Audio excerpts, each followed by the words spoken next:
राधा वल्लभ श्री हरिवंश। राधा वल्लभ श्री हरिवंश। सत्प्रेम सिंधु मकरंद रसोगधारा।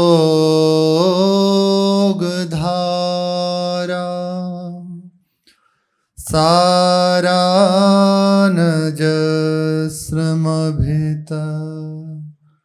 स्रवदाश्रितेषु।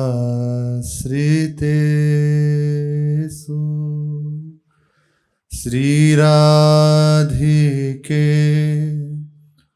तव कदा चरणारविंदं।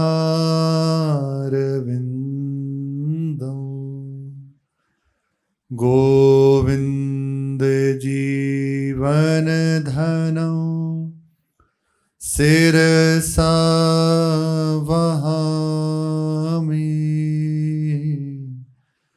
गोविंद जीवन धनं शिरसा वहामि। श्री राधा वल्लभ लाल की जय। श्री युगल सरकार श्री श्यामा श्याम, इनके चरणों का अनुराग, महाप्रेममयी स्थिति जिसे प्राप्त होती है, उसके हृदय में अत्यंत दुर्लभ और बड़ी सहज सरल एक अनन्यता जागृत होती है। ना अन्य, दूसरा कोई नहीं। श्री नारद जी महाराज प्रेम रूपा भक्ति के लक्षणों की चर्चा करते हुए 9 लक्षणों का वर्णन करने के बाद अब 10वें भक्ति सूत्र में कह रहे हैं, अन्याश्रयाणाम त्यागो अनन्यता। ये बहुत खास बात है, बहुत जरूरी बात है। अन्य आश्रय का त्याग, अपने प्रियतम भगवान को छोड़कर दूसरे समस्त आश्रयों का त्याग हो जाना ही अनन्यता है। यह अनन्यता बहुत ही दुर्लभ वस्तु है। अनन्य हो जाना बड़ा महिमाशाली है। श्री ध्रुवदास जी कहते हैं, जो अनन्य भयो बाकी महिमा को कहा कहें। एक जन्म में भी यदि अनन्यता प्राप्त हो जाए ना तो कम है। केवल प्रभु के चरणों का भरोसा बड़ा कठिन है। यह केवल उसी को प्राप्त होती है जो अनन्य रसिक जनों का संग करते हैं, अनन्य प्रेमी महात्माओं का संग करते हैं। उन्हीं को यह अनन्य भक्ति प्राप्त होती है। कैसा भी कोई हो, बहुत बुरे आचरणों से युक्त है, बहुत ध्यान देकर सुने, बहुत गलती करता है, बहुत अवगुण भरे हुए हैं, लेकिन एक बात है, उसका प्रभु के सिवा कोई नहीं है। वो प्रभु के सिवा अपना किसी को नहीं मानता, बस जीत जाएगा। तुलसीदास जी कहते हैं, ज्यों घरनी हो अति बुरी, पति नहीं छारत ताहि। देखत ही पर पुरुष रति, तजत तिहि छिनवाही। पत्नी है, बहुत बुरे स्वभाव की है, उदाहरण दे रहे हैं अनन्यता का, लेकिन एक बात है, वो पति की अनन्य है। उसके तन मन धन प्राण जीवन जो भी है सो पति है, तो पति उसे छोड़ेगा नहीं। वो भले कहेगा कि स्वभाव इसका ठीक नहीं है, लेकिन इसका हमारी सिवा कोई और नहीं है। और बहुत मीठी बातें करती हो, बहुत प्रेम दिखाती हो, लेकिन उसके हृदय में दूसरे के प्रति रति है, उसके हृदय में चोर है। बस चाहे कितना भी मीठा बोलने वाली हो, उसके हृदय से उतर जाएगी, वो त्याग देगा उसे। ऐसे अनन्य व्रत होता है। श्री तुकाराम जी महाराज बड़े अद्भुत और अलवेले प्रेमी, नाम निष्ठ, जहां चरण रख दे वे स्थान बोलने लगता था नाम। अहो कैसी दिव्य स्थिति, जिस भूमि पे चरण रख दे वो भूमि बोलती थी विठल विठल। ऐसी उनकी नाम प्रीति, मानो बह रहा है नाम पूरे शरीर से, बह रहा है। पत्नी ने पूछा एक बार, आप चले जाते हो और आपके बिना हम प्रसाद नहीं पाती, जब तक आप नहीं पा लेते। बहुत कड़वे स्वभाव की थी, वर्णन है उसमें चरित्र में उनकी में। बहुत ही तीखा स्वभाव था, बहुत कठोर स्वभाव। गन्ना मिला था एक बार, कुछ गन्ने मिले श्री तुकाराम जी को, रास्ते में आ रहे थे तो बच्चे मिल गए। उन्होंने देखा भगवान इस रूप में आए तो बांटना शुरू किया। अब अंत में एक गन्ना रह गया, अब उसी को लेके घर आ गए। पत्नी ने पूछा आज एक ही मिला है? बोले मिले तो बहुत थे पर ये सब बट गए। बस अब तो गुस्सा आ गया उसे कि एक तो वैसे भी दरिद्रता है, ऊपर से ये और दान उसमें लगे रहते हैं, ज़्यादा दाता बनते हैं। वही गन्ना लेके श्री तुकाराम जी को ही पीटा, एक मारा, उसके 2 टुकड़े हुए। तो उनने कहा भाग्यवान बड़ा अच्छा हुआ। क्यों? क्योंकि अभी एक थे तो लड़ाई होती कि तुम खाओगी कि हम खाएंगे। अब इसमें से अब 2 हो गए ना, तो एक तुम पालो एक हम पा लेते हैं, लड़ाई खत्म हो गई हमारी तुम्हारी। ऐसे स्वभाव की थी, बहुत तीखा स्वभाव था पर अनन्य थी वो। उनका नियम था, भले कितना कड़वा बोले, खूब सुनाती थी कि हर समय बस बिट्ठल बिट्ठल करते रहते हो, देखो घर में खाने को नहीं है। तो कहते तुम चिंता क्यों करते हो, धैर्य बना के रखो, बिट्ठल सब देख रहे हैं। उन्होंने पूछा कि आप चले जाते हो कहीं भी, पता कैसे करें, आपको प्रसाद पवा के ही हम पाएंगी। तो उन्होंने कहा जिधर रास्ता है उस भूमि पे कान लगा कर देखना, जिधर से नाम की ध्वनि आ रही हो उधर ही हम गए हुए हैं। भूमि बोलती थी विठल विठल, ऐसे थे। उनका व्रत था उनकी पत्नी का कि वो बिना श्री तुकाराम जी के कोई कार्य नहीं करती थी। कड़वा बोलती थी लेकिन हृदय से पूर्ण समर्पित थी श्री तुकाराम जी के। तो चरित्र में आता है, एक बार श्री तुकाराम जी तो अपने आनंद में विभोर हुए, भगवान नाम कीर्तन करते हुए पहाड़ी में चले गए। अब उन्हीं के पीछे पीछे वे उन्हें ढूंढने के लिए गई श्री तुकाराम जी की पत्नी। वहां जाकर रास्ते में देखा तो एक कांटा था और वो उनके पैर में गड़ गया। अब तो बड़ा कष्ट, स्वयं निकालने की हिम्मत नहीं, अब बस पीड़ा में। थोड़ी देर में देखा एक बालक आया, बड़ा सुंदर है, और उसने कहा कि माताजी आप चिंता ना करें, मैं इस कष्ट को दूर कर देता हूँ, उस कांटे को निकाल देता हूँ। भगवान ने हाथ से निकालने का प्रयास, भगवान ही आए थे, विठल जी आए थे, हाथ से निकालने का प्रयास किया, नहीं निकला, दांत से निकाला। उनके चरणों को अपने समझ लो अपने अधरों से स्पर्श कर रहे हैं, दांतों से उसका कांटा निकाला, फिर अपनी पट्टी बांधी कि अब ठीक हो जाए, अब चिंता न की। तो पहले साक्षात्कार उनकी पत्नी को हुआ, अनन्यता के कारण। वो पति की अनन्य थी, केवल इतना ही चाहिए, हम भले हैं बुरे हैं अपने प्रभु के हैं। करोड़ों प्रकार के कर्म करने वाला हो, बहुत साधन संपन्न हो, पर अनन्य प्रभु का नहीं है तो उतना उसका महत्व नहीं है, कुछ नहीं होता और कहीं ना कहीं गलती बन जाती है। पर अनन्य है अपने हरे गुरु का, वो जीत जाएगा। भगवान उसे गले से लगा लेंगे, उसका कभी त्याग नहीं करेंगे। लेकिन जब उसे देखेंगे कहीं और भी ये अपना भाव रखता है कि अमुक चले जाए, तो फिर देखें। तो अनन्य व्रत धारण कर ले, भजन बने ना बने पर हमारे जीवन धन श्री राधा वल्लभ लाल है। अब प्राण भले छूट जाए, इनको नहीं छोड़ सकते, चाहे जो हो जाए। इससे स्थिति प्राप्त होती है, इससे सारी बात बनती है। कुछ मत करो, और ये भाव है ना हृदय में, मेरे प्रभु मेरे प्रिया प्रीतम, पड़े रहो। गुरुजनों से सुना है, बस जो बड़े बड़े सिद्धों को बहुत साधन करने के बाद और कृपा में आश्रित होकर तब जो स्थिति प्राप्त होती है ना, अनन्य हो जाओ, वो स्थिति सहज में प्राप्त हो जाएगी। प्रेमी भक्त के मन में अपने प्रियतम भगवान के सिवा अन्य किसी के होने की कल्पना ही नहीं होती। वो केवल यही देखता है मेरा ही प्रभु सर्वत्र विराजमान है।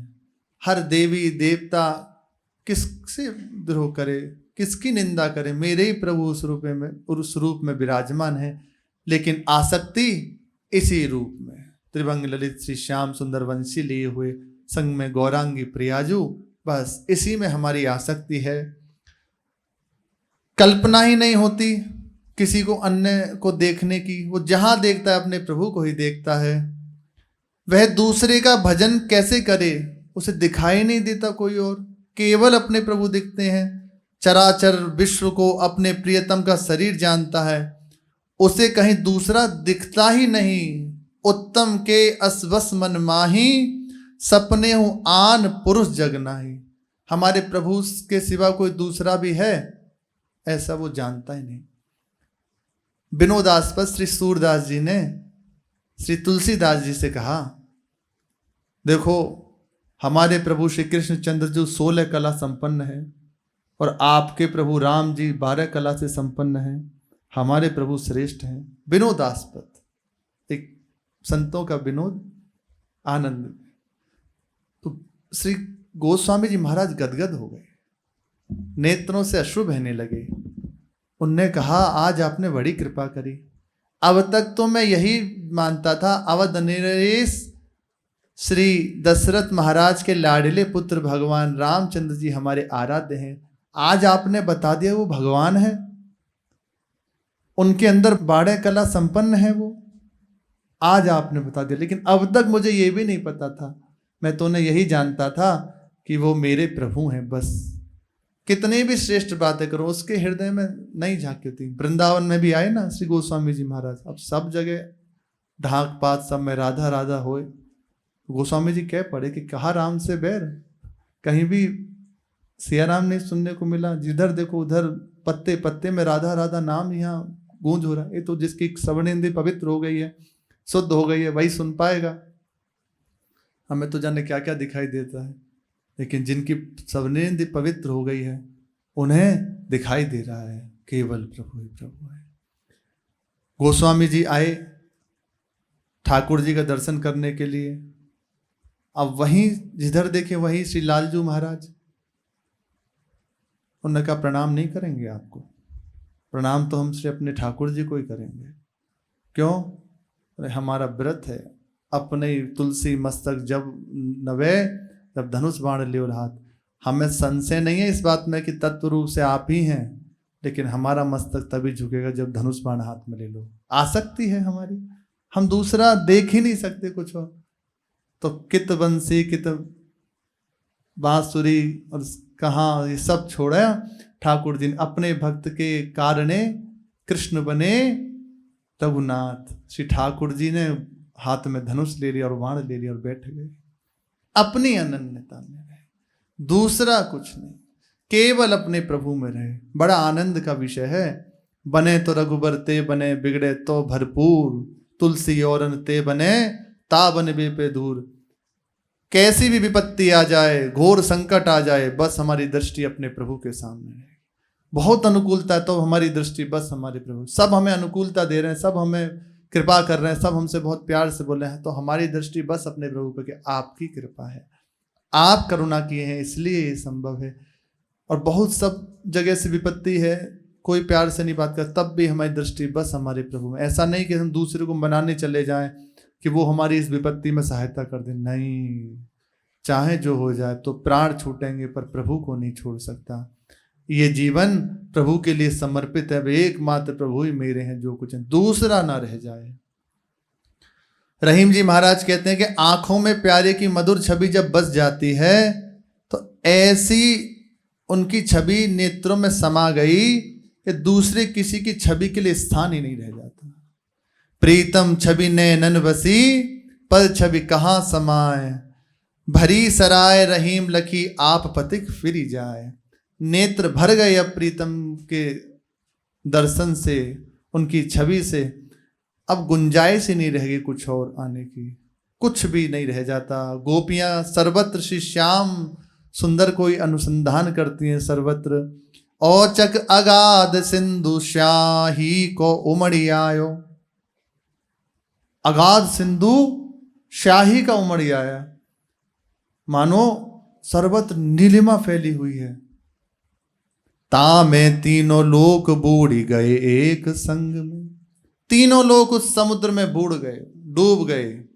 कारे कारे आखर लिखे जुकारे कागद सु, न्यारे करी बाचे कौन जाचे चित भंग में। सब जगह देखो लेखनी में तो काले काले अक्षर ही होते हैं, उन्हें दिखाई दे रहा श्याम सुंदर है, बचा ही नहीं। श्याम ही ये श्याम जिए, श्याम बिनु नाही तिए, है ही नहीं, केवल श्याम सुंदर है। ये है अनन्य स्थिति। न्यारे करी बाचे कौन जाचे चित भंग में, आखिन में तिमर अमावस की रैन जिमी, जम्बू नद बुंद जमुना जल तरंग में। यों ही मन मेरो मेरे काम को न रयो माई, श्याम रंग है करीर समानो श्याम रंग में। अब मेरा मन मेरे काम का नहीं रह गया, ये श्याम रंग होकर श्याम सुंदर में समा गया। अब मन तन धन सर्वस्व केवल श्याम सुंदर हो गए। ये है अनन्य वृत्ति। हमारे युगल सरकारी, जिधर देखो कहीं आरती हो रही है, आप जा रहे हैं, देवी जी की आरती हो रही है, चरण रुके तो बस दिखाई देने अपने राधा वल्लभ लाल विराजमान है, प्रणाम किया, चल दिए। उसे कहीं भी द्रोह नहीं रह जाता। अरे नहीं, वो चराचर में केवल अपने प्रभु को देखता है, उसकी दृष्टि महारसमयी हो जाती है, उसके हृदय की स्थिति महारसमयी हो जाती है। हर समय युगल सरकार नेत्रों में छाए हुए हैं। यदि कोई उससे दूसरे की बात कहता है तो वह उसे सुनना ही नहीं चाहता, जगह ही नहीं रह जाती, रुचता ही नहीं है, उसे सुनाई ही नहीं पड़ता। आप सुनाओ खूब, समझ ही नहीं आएगी, वो इतना उसमें डूबा हुआ है। यदि कहीं जबरदस्ती सुननी भी पड़ती है तो उसका मन उधर आकर्षित होता ही नहीं होता। शिव जी की अनन्य उपासिका पार्वती जी को सप्त ऋषियों ने महादेव जी के अनेक दोष बतलाए, उनसे मन हटाने और सर्व सद्गुण संपन्न भगवान विष्णु में मन लगाने को कहा सप्त ऋषियों ने। लेकिन शिव प्रेम की मूर्तिमान स्वरूप माता जी, उन्होंने कहा, जन्म कोटि लगी रगर हमारी, बरऊं शंभु न तो रहूं कुंवारी। ये है अनन्य वृत्ति, अपने आराध्य देव के सिवा कुछ न रह जाए। महादेव अवगुण भवन, ठीक है, बहुत बुरे हैं, सारे अवगुण भरे हैं, और विष्णु सकल गुण धाम, समस्त सद्गुणों से संपन्न भगवान विष्णु हैं। लेकिन जेहि कर मन रमुज जाहि सन, तेहि तेहि सन काम। अब मेरा मन रम गया है महादेव जी से, मुझे कुछ और भाता नहीं है, बस यही चाहिए। हम बहुत बुरे हैं, जैसे भी अपने श्यामा श्याम के हैं, चाहे हमें कोई खूब आकर कहे। श्रीपाद प्रबोधानंद जी तो यहाँ तक कहते हैं कि वृंदावन के बाहर यदि स्वयं भगवान श्रीपति अपने परिकर के साथ खड़े हो और मुझसे कह रहे हो आ जाओ, अपनी समानता तुम्हें दे देंगे, जैसा मैं हूं वैसा तुम्हें बना दूंगा, तब भी नहीं जाऊंगा। रहो कुंज द्वार जहां खेलत सुकुमार दो, झलमलात वृंदावन श्री वृंदावन रानी को। इस वृंदावन की सीमा को तज के नहीं जाऊंगा, मेरा जीवन इन्हें समर्पित हो गया है। वृंदावन छाड़ो नहीं, चाहे जय श्री भट्ट धूरी धूसर तन, यह आशा उर्धार। यद्यपि मिले कोटि चिंतामणि, तऊ ना हाथ पसार। करोड़ों तुम्हें चिंतामणि मिल रही हो, करोड़ों प्रकार से तुम्हें बहुत सुख मिल रहे हो, तब भी हाथ मत पसारना। अपने आराध्य देव को, अपना प्राण प्रियतम श्री वृंदावन धाम को मत छोड़ना।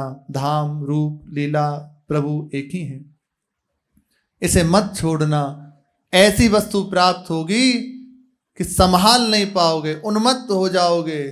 ऐसे ऐसे सिद्ध महापुरुषों की स्थिति है कि डूब रहा है चित्त, अब बस सहन करने की सामर्थ्य नहीं रह गई। बड़ी अरे लगे रहिए, बस चुपचाप लगे रहिए। किसी को ना अपने हृदय का दुख जनाइए, ना किसी को अपने हृदय का सुख जनाइए। प्रभु सब देख रहे हैं। बहुत ध्यान से ये बात सुने, एक एक बात प्रभु देख रहे हैं। जिस समय वो देना शुरू करेंगे ना, हमारे इससे नहीं कि हमने ऐसा किया, इससे नहीं, वो अपनी करुणा कृपा से जब देना शुरू करेंगे ना, संभाल नहीं पाओगे, केवल छके रहोगे आनंद में। आंखों से अश्रु प्रवाह के सिवा कुछ नहीं रह जाएगा, और मुख से बस इतना निकलेगा, बड़ी कृपा है, बड़ी कृपा है। इसलिए चाहे जैसी स्थिति है, शरीर अस्वस्थ है, मन ठीक नहीं है, हृदय विषयाकार है, प्रतिकूलता दे रहे, चुपचाप सह जाओ, चुपचाप सह जाओ। प्रभु देख रहे हैं, हम जिनके महल में बैठे हैं, जिनके चरणों का आश्रय लिया, वे जान रहे हैं, एक एक बात जान रहे हैं, और सच्ची मानो उन्हीं के द्वारा पास होके आ रही है, ये शोध के आ रही है। चुपचाप बस सह जाओ, जितना भजन बने करते रहो। जिस समय वो देना शुरू करेंगे ना, हमारे पास संभालने की सामर्थ्य नहीं होगी। इसी आशा से बस मेरे जीवन को काट दे। ऊधो मन माने की बात, हमारा मन मान गया हमारे आराध्य देव के चरणों में, अब हमें कुछ नहीं सुहाता, कुछ नहीं चाहिए। दाख छुहारा छाणी अमृत फल, बिस कीड़ा बिस खात। जैसे बिस का कीड़ा, उसे खूब छुहारे दिए जाए, अमृत फल दिया जाए, अमृत परोसा जाए, लेकिन उसकी रति है विष को खाने में ही, तो विष को छोड़कर अमृत को सेवन नहीं करेगा। बिस खीरा बिस खात, ऊधो मन माने की बात। ये मन माने की बात, हमारा मन लग गया हमारे प्रभु में। क्या मिलेगा, क्या होगा, क्या बनेगा, क्या कुछ नहीं, केवल मेरे प्रभु में। मैं उनका, उनको नहीं छोड़ सकता, चाहे जो हो जाए। यहां तक हृदय की स्थिति हो जाती है, आप छोड़ दो पर मैं आपको नहीं छोड़ सकता। जो तुम त्यागो राम, हो तो नहीं त्यागो। आप भले त्याग दीजिए पर मैं आपको नहीं छोड़ सकता। ऐसी हृदय की बात है। हम विचलित हो जाते हैं, थोड़ी सी बीमारी हुई, कोई रोग आ गया, या कोई घर में विपत्ति पड़ी, तत्काल देखते हैं किसके पास जाएं, कोई बाबा टोना दे दे, कोई देवी देवता सहाय कर दे, इसकी प्रार्थना। गलत। आप बस बैठ जाइए, प्रभु बस मैं आपका हूं। अब ये समस्या आई है, यद्यपि कहने की भी जरूरत नहीं है, पर कहें तो उन्हीं से कहें, आप देखिए अब कैसे ये संभलेगी, और निश्चिंत हो जाओ। आज के श्री भाई जी के प्रसंग में यही है कि भगवान कैसे पग पग पर संभालते हैं, इसका मेरे जीवन में स्वयं का अनुभव है। जो चकोर को दे कपोर को, तजी अंगार अघात, मधुप करत घर कोरे काठ में, बदत कमल के पात। चकोर को कपूर खाने को दो कि अत्यंत शीतले से पालो, तुम्हें शीतलता प्राप्त होगी, लेकिन उसको त्याग कर अंगार को पाता है। उसके हृदय में है मेरा प्रीतम चंद्रमा है, और भगवान शिव चिता की भस्म लगाते हैं, और भगवान शिव के मस्तक पर चंद्रमा विराजमान रहता है, तो किसी न किसी दिन तो करुणा भरी दृष्टि हो जाएगी, वो मुझे अपने मस्तक पे भस्म रूप से लगा लेंगे, तो मेरा मिलन, मैं जो राख हो गया हूं, इसी रूप से मेरा मिलन चंद्रमा से हो जाएगा। ऐसी प्रीति करता है, कपूर को छोड़ के अंगार खाता है। मधुप भौरा इतनी सामर्थ्य है कि कोरे काठ में छेद कर सकता है, लेकिन कमल में आसक्ति होने के कारण बंध जाता है। आराम से बैठ गया, उसके पराग का पान कर रहा है, संध्या हुई, कमल बंद हो गया, प्राण तक छोड़ देता है। हाथी आया और उस कमल को उखाड़ के पा गया। प्राण छोड़ सकता है, लेकिन कमल की कोरी पंखुरी में, सुकोमल पंखुरी में छेद नहीं करता। आसक्ति, आसक्ति, केवल अपने आराध्य देव से आसक्ति। ज्यो पतंग हित जान अपन पो, आपनो दीपक सो लपटात। सूरदास जाको मन जासो, ताको सोई सुहात। श्री सूरदास जी कह रहे हैं, जैसे पतंग, जो पतंगे होते हैं, कहीं दीपक जल रहा, उसके आसपास ऐसे मंडराते रहते हैं, वे जान रहा है इसमें जाते ही मैं जल जाऊंगा। वो आगे वाला पतंग गया और भस्म हो गया, लेकिन प्रीति उसे है इस ज्योत से, इस आग से, इस दीप शिखा से, और देखते देखते अपने प्राणों को न्योछावर कर देता है। ये है आसक्ति। सूरदास जी कह रहे हैं, जिसका मन जिससे लग गया उसको वही सुहाता है। ऊधो मन माने की बात। मन मान गया, अब कुछ और रह ही नहीं जाता। उसके हृदय में इतनी दृढ़ता आ जाती है कि बस मेरे प्रभु का ही भरोसा, उन्हीं का विश्वास, एक भरोसा, एक बल, एक आस विश्वास, एक राम घनश्याम हित चातक तुलसीदास। वह अन्य आश्रय लेता ही नहीं। ऐसा उपासक प्रभु को प्राप्त कर लेता है, ऐसा उपासक लीला में प्रवेश कर जाता है। ऐसे उपासक के संग प्रभु खेलते हैं। ऐसे उपासक के सामने कुछ बाकी नहीं रहता। प्रभु अपना समस्त वैभव उसके सामने उड़ेल देते हैं, संग संग खेलते हैं। जैसे चाहता है वैसे प्रभु को नचाता है। हमें बस यही चाहिए, चाहे जैसे भी हमारे शरीर की, हमारे मन की, हमारे व्यवहार की स्थिति हो, हम अपने प्रभु को न छोड़ें। ये बहुत गांठ मारने वाली बात है, ये बहुत अद्भुत बात है। हृदय में इस बात को रख लें, चाहे जैसी परिस्थिति हो जाए, बहुत प्रतिकूलता आ जाए, पर मैं अपने प्रभु को नहीं छोड़ सकता।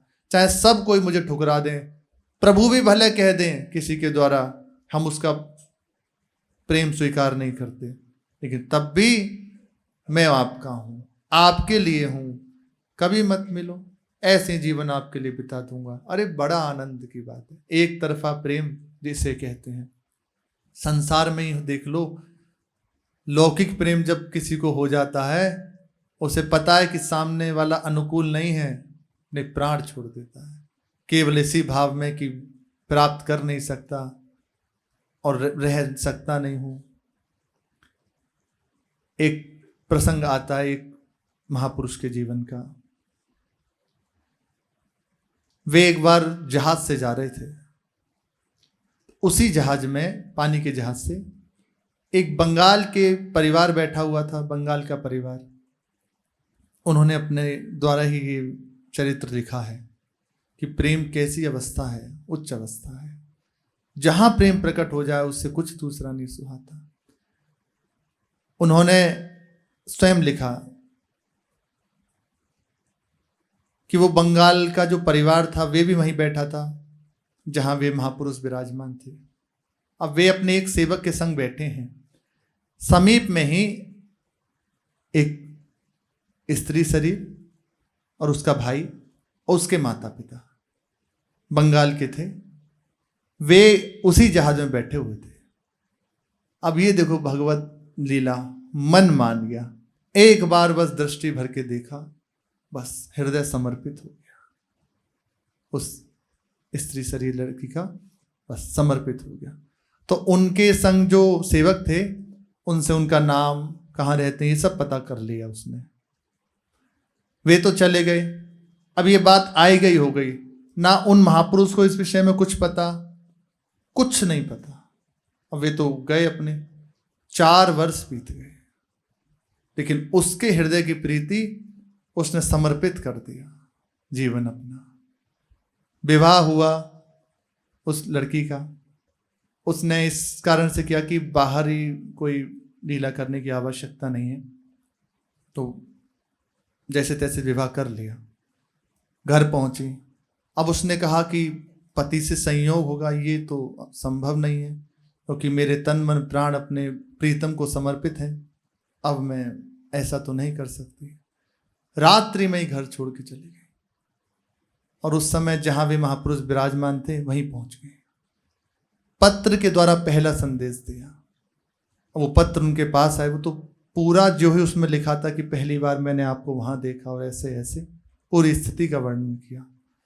उनके हृदय में तो बड़ा आश्चर्य कि मैं जानता भी नहीं और ऐसा।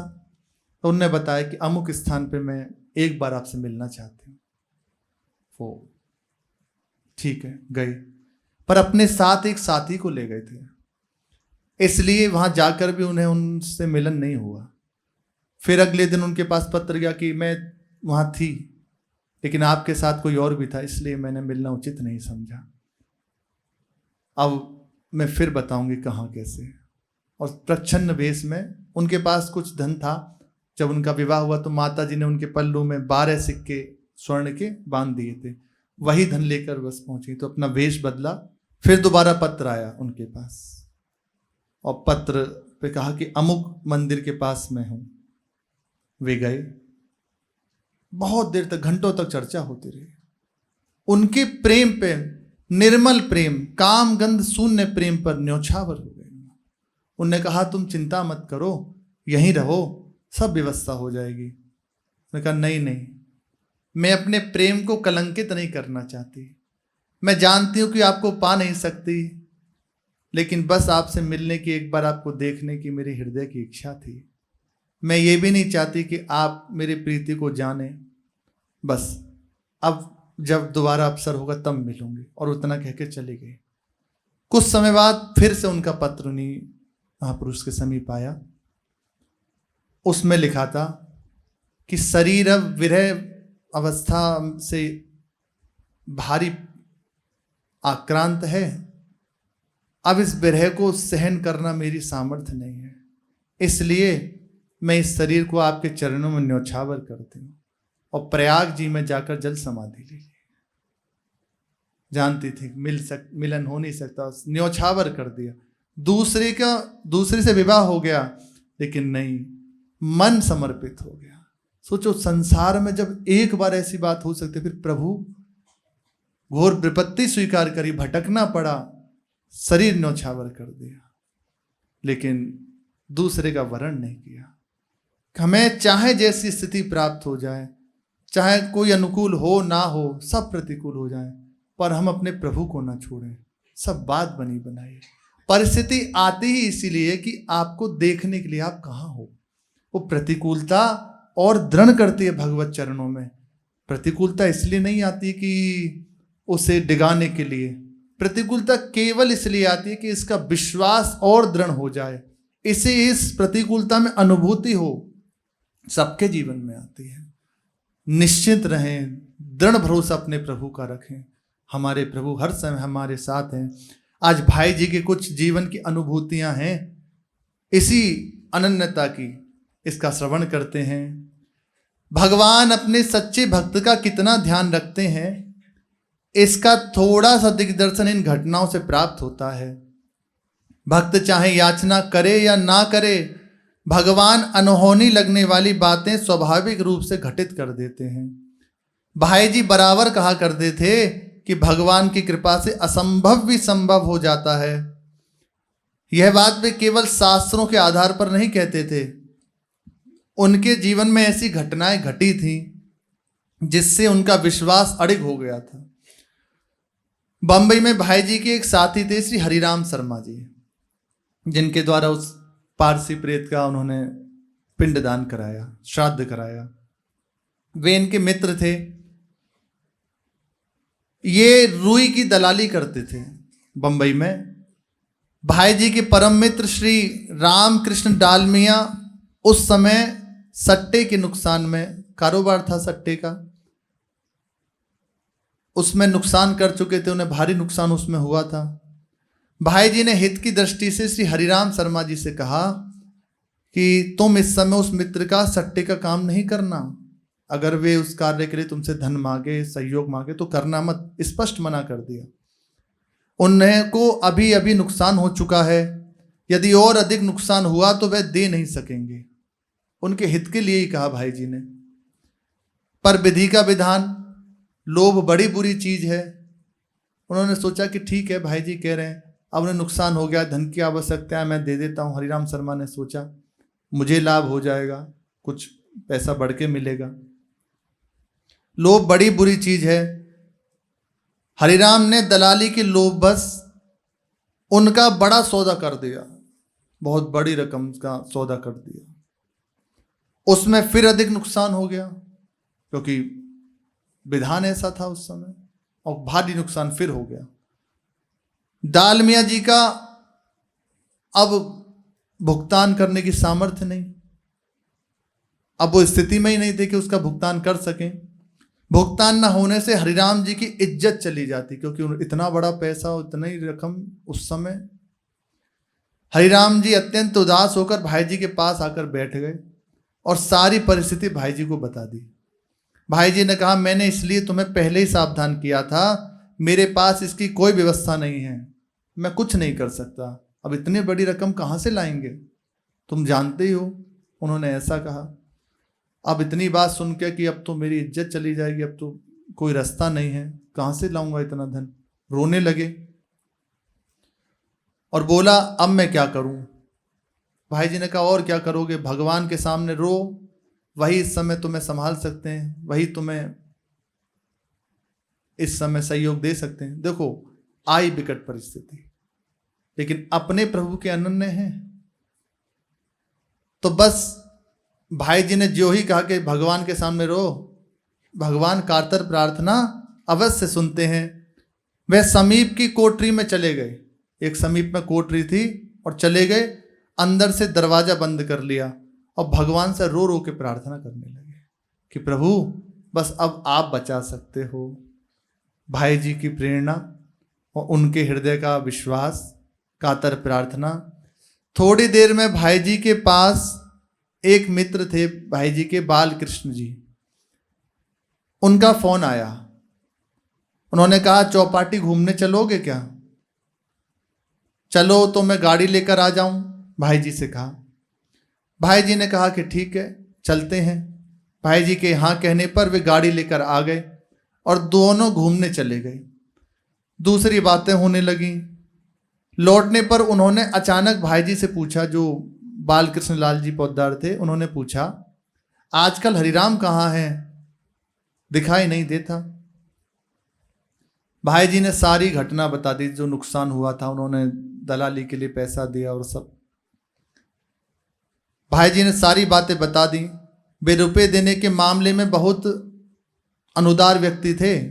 श्री बालकृष्ण पोद्दार जी बहुत अनुदार, उदार नहीं, कंजूस जिसे कहते हैं सीधे शब्दों में, किसी को सहज पैसा नहीं देते। पर किसी अज्ञात प्रेरणा से कहा कि कल मेरे पास से ब्लैंक चेक मंगवा लीजिएगा।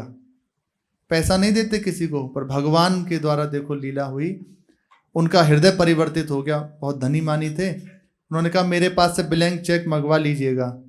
उनके जाने के बाद भाई जी ने अपने 2-3 मित्रों से सलाह ली कि इस तरह उनसे इतनी रकम मंगवा लेना मित्रता का दुरुपयोग तो नहीं है। एक मित्र ने कहा भाई जी द्रौपदी का चीर आपने बढ़ाया था। भाई जी चुप हो गए। भगवान ने बढ़ाया था।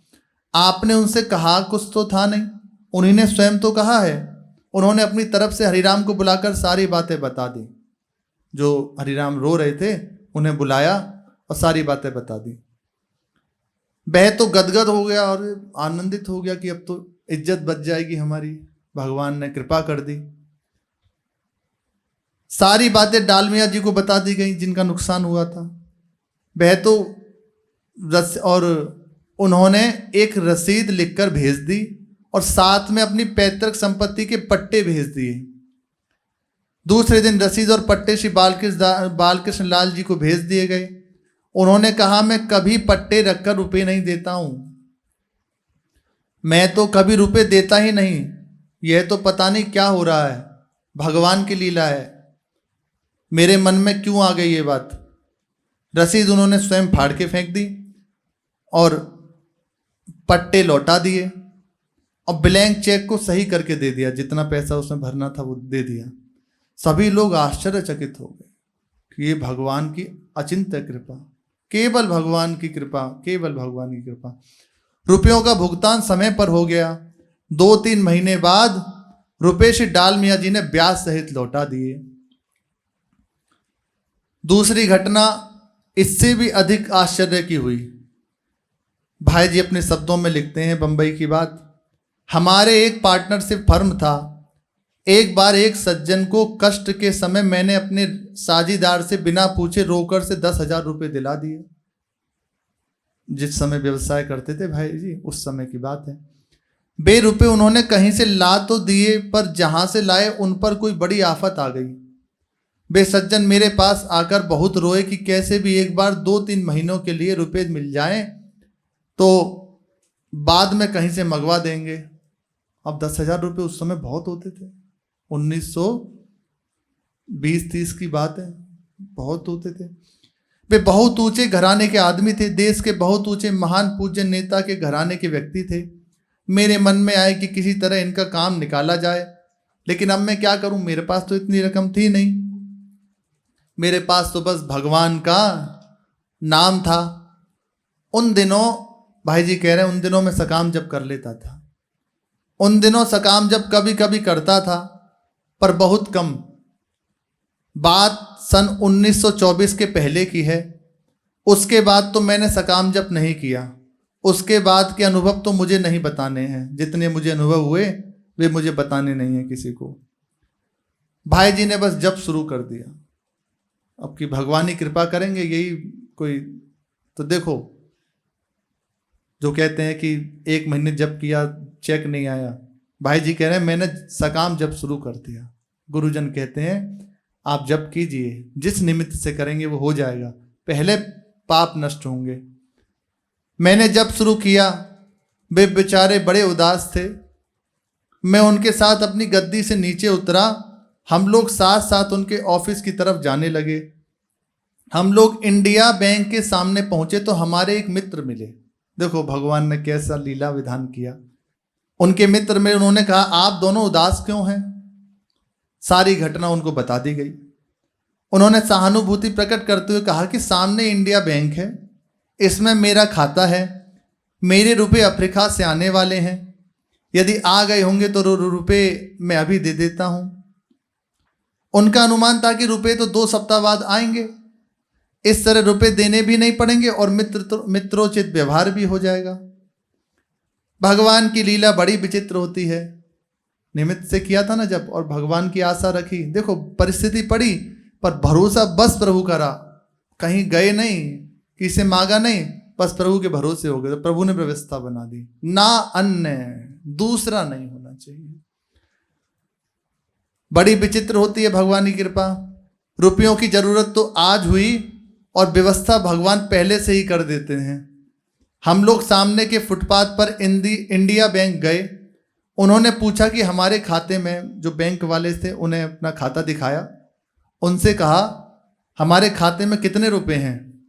उत्तर मिला कि कल तक तो कुछ नहीं थे, कल तक 1 भी रुपया नहीं था। आज अभी अभी अफ्रीका से 20,000 का ड्राफ्ट आया है। ये देखो भगवान की लीला। 2 हफ्ते बाद आने थे पर पहले व्यवस्था कर दी। उत्तर हम लोग पास में खड़े सुन ही चुके थे। अब वे बेचारे क्या बोले। उन्होंने तो इस भाव से कहा था कि व्यवहार भी हो जाएगा और पैसे भी देने नहीं पड़ेंगे, वो लोग को सहानुभूति मिल जाएगी। लेकिन भगवान ने लीला कर दी, पैसे आज ही आ गए। फिर रुपए उन्होंने 10,000 रुपये निकाले बैंक से और उन जो सज्जन थे जिन्हें जरूरत थी, जो रो रहे थे, उन्हें दे दिए। उनका काम निकल गया। फिर रुपए उन्हें वापस दे दिए गए। भगवान के नाम ने यह काम किया। इस तरह भगवान के नाम के पहले पहले की उम्र के मेरे बहुत से अनुभव हैं। नाम जप के भाई जी कह रहे मेरे बहुत से अनुभव हैं, भगवत कृपा के बहुत अनुभव हैं। लेकिन बाद में फिर सकामता से भाई जी ने ना जप किया ना प्रार्थना की किसी के लिए। और भी आगे अनुभूतियों के विषय में भाई जी वर्णन करते हैं, तो शेष चर्चा आगे। श्री राधा वल्लभ लाल की जय।